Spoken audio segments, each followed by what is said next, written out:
We're going to look now at a particular kind of application that we've sort of left out of the homework. It's come up in at least 3 sections so far in the course, I think 4, and we've just skipped them because I think it's more interesting to look at them all together. And what we're talking about is correlation and regression.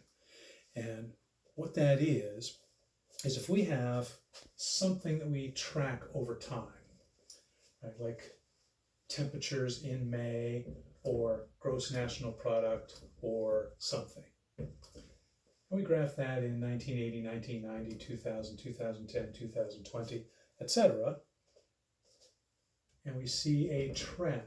The relationship between the year and whatever this is we're tracking, the relationship between those two is called a correlation, right?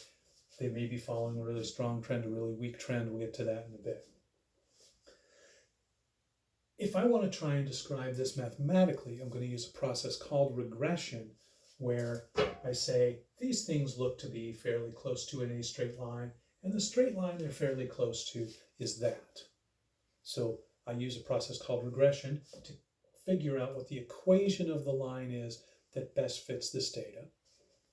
And I'm also going to end up with a correlation coefficient called R, which is going to tell me how good a job of describing this trend that line does. The closer R is to 1, the better job this graph does of explaining this trend. So here, I would have a fairly strong correlation, pretty close to 1, because those points are all pretty close to on that line. They're not exact, but they're fairly close. If I had a situation like this,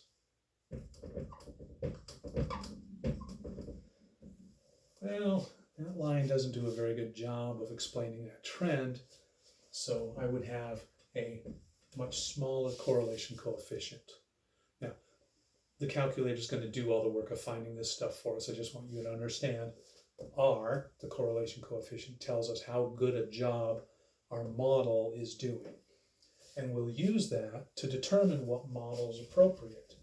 We have looked through the semester at linear equations, we've looked at quadratics, we've looked at cubics, we've looked at exponentials. And all of those behave differently, and I've described that as we've gone through, that there are some things that behave like this, some things that behave like that. And we're going to look, if we see a trend that looks like this,